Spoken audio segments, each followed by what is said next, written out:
Company के debtors और creditors का बैलेंस टैली से मैच नहीं हो रहा है।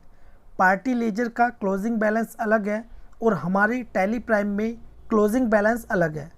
तो आज की इस वीडियो में मैं आपको स्टेप बाय स्टेप सिखाऊंगा कि टैली प्राइम में डेटर्स और क्रेडिटर्स रिकॉन्सिलिएशन कैसे करें, वो भी प्रैक्टिकल मेथड से, जिसे ऑडिट और फाइनलाइजेशन दोनों इजी हो जाएगा। अगर आप अकाउंटेंट बनना चाहते हो या अकाउंट फाइनलाइज करते हो तो ये वीडियो आपके लिए बहुत इंपॉर्टेंट होने वाली है। और यदि अभी तक आपने मेरा यूट्यूब चैनल सब्सक्राइब नहीं किया है तो कर लीजिए ऐसे ही बेनिफिशियल वीडियोस के लिए। तो गाइस चलते हैं वो वीडियो को स्टार्ट करते हैं। सबसे पहले हम बात करते हैं सन्ड्री डेटर की। तो सन्ड्री डेटर हमारे कहाँ होते हैं, हम बैलेंस शीट में जाएंगे, फिर उसके बाद हम जाते हैं करंट एसेट्स में। ठीक है, करंट एसेट्स में आएंगे, फिर सन्ड्री डेटर, ये हमारे सन्ड्री डेटर है।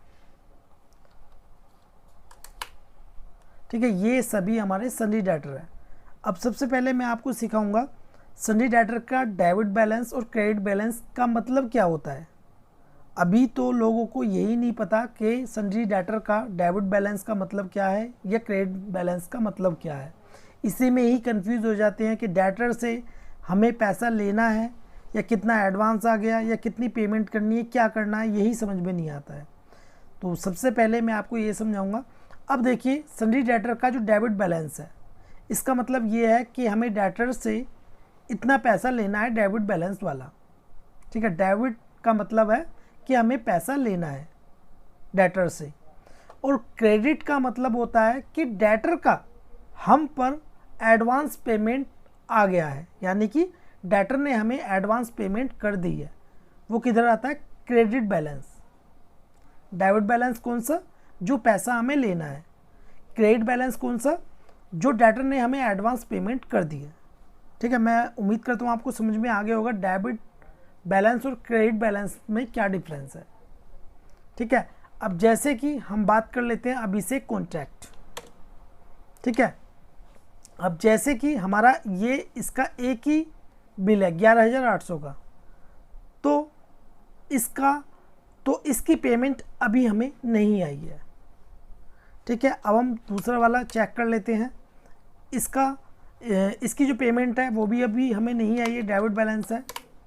ठीक है, इसकी भी डेबिट बैलेंस है और इसकी भी डेबिट बैलेंस है। तो देखिए, हमें यदि डेटर्स को रिकॉन्साइल करना है तो उसके लिए आपको क्या करना होगा, उसके लिए आपको डेटर से अकाउंट स्टेटमेंट मंगानी है और एक एक एंट्री को वन बाय वन आपको चेक करना है। क्या करना है, वन बाय वन आपको चेक करनी है एंट्री। और जहाँ कहीं पर भी डिस्प्यूट है या डिफरेंस आ रहा है तो उसे पार्टी से कंफर्म करना है, कंफर्मेशन लेनी है कि आपने पेमेंट की है या नहीं की है। कभी कभी क्या होता है, हमने अपने अकाउंट में पेमेंट को ऐड कर लिया लेकिन पार्टी ने या डेटर ने हमें पेमेंट नहीं की।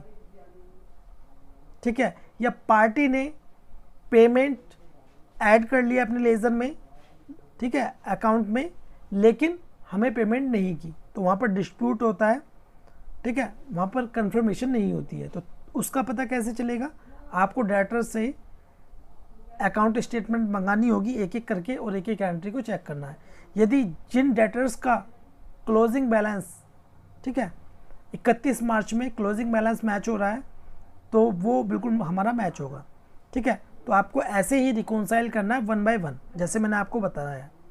ठीक है, एक एक एंट्री को आपको चेक करना है। ये तो हो गया डेटर्स। अब चलते हैं क्रेडिटर्स की तरफ। ये हमारा सन्ड्री क्रेडिटर करंट लायबिलिटी में आता है, एंटर करेंगे। अब इसकी भी मैं आपको बता देता हूँ कि डेबिट बैलेंस और क्रेडिट बैलेंस का मतलब क्या होता है। ठीक है, जैसे कि मैंने अभी आपको बताया था डेटर्स का मतलब, डेबिट बैलेंस और क्रेडिट बैलेंस का मतलब। अब ऐसे ही हमारा क्रेडिटर्स का डेबिट बैलेंस और क्रेडिट बैलेंस का मतलब क्या होता है। क्रेडिट बैलेंस का मतलब ये है कि अभी हमें सन्ड्री क्रेडिटर को पेमेंट करनी है।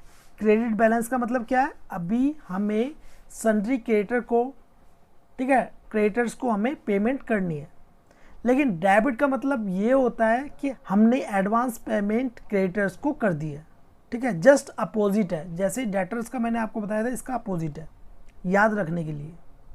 क्रेडिटर का मतलब क्या है, क्रेडिट का मतलब क्या है कि अभी हमें पेमेंट करनी है क्रेडिटर को, लेकिन डेबिट का मतलब ये है कि हमने क्रेडिटर को एडवांस पेमेंट कर दिया, ठीक है। और सेम ऐसे ही हमें क्या करना होगा, हमें क्रेडिटर का अकाउंट स्टेटमेंट लेजर या और 1 बाय 1 ट्रांजैक्शन को चेक करना है, ठीक है, जैसे मैंने अभी आपको डेटर में बताया था। तभी आपका जो सन्डी क्रेडिटर और सन्डी डेटर ये तभी मैच हो सकते हैं जब आप अकाउंट स्टेटमेंट से एक एक एंट्री को मैच करेंगे, ठीक है। तो गाइस ऐसे ही आपको रिकॉन्सिलेशन करना है, ठीक है, रिकॉन्साइल करना है। तो ये वीडियो आपको कैसे लगी प्लीज़ कमेंट बॉक्स में जो बताएं। वीडियो आपको अच्छी लगी प्लीज़ लाइक कर दें और इस वीडियो को शेयर करें अपने फ्रेंड्स के साथ। वीडियो देखने के लिए धन्यवाद।